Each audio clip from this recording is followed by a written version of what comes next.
And this article from the Seattle Times caught our eye this week, and we think it's definitely worth your time.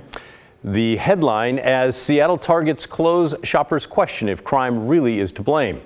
Seattle's another area where Target will close stores in just over 2 weeks. They're losing 2 stores on October 21st. We'll talk more about the article in a moment. But here in Portland, we're also losing Target stores, 3 of them.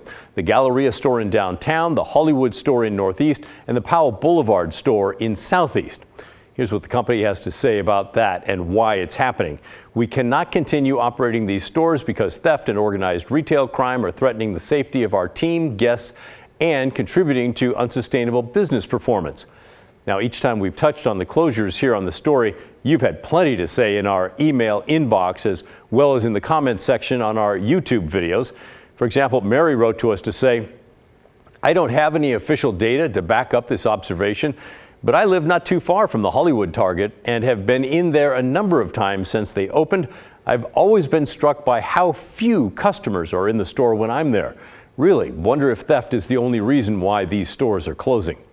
And a viewer on YouTube wrote, "I haven't seen any journalists point out that their full-line stores in Portland are not closing. A little casual research shows they have struggled with small format stores from the beginning. Not that crime is not a factor, but it's easier to place blame than to admit failure." And that's a point the Seattle Times makes in its article. Both Seattle stores that are closing are those small format style, and they opened just 4 years ago. The small format stores have smaller square footage. That's why it's the smaller square footage store, smaller format. And it allows the company to open locations in urban neighborhoods where a full-size store just wouldn't fit.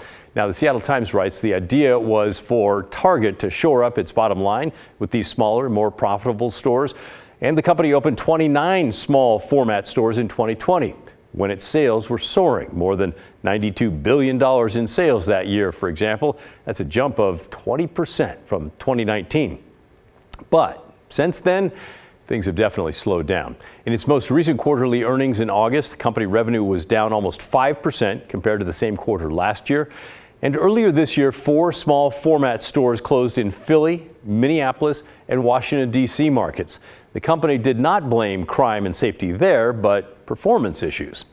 And that brings us back to Portland. All 3 of our stores that are closing are also these small format style, and all were opened within the last 10 years or so. Portland police data suggests those stores do not have the highest crime rates. Those would be in the Mall 205 and Jansen Beach stores. But those crime numbers are deeply flawed. We've reported in the past that many big retailers like Target don't bother to even report the shoplifting.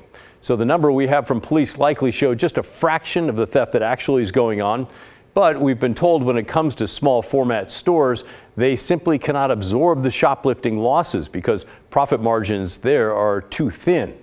So as much as Target is pointing a finger at crime and safety, it sure seems like business strategy also plays a role there as well.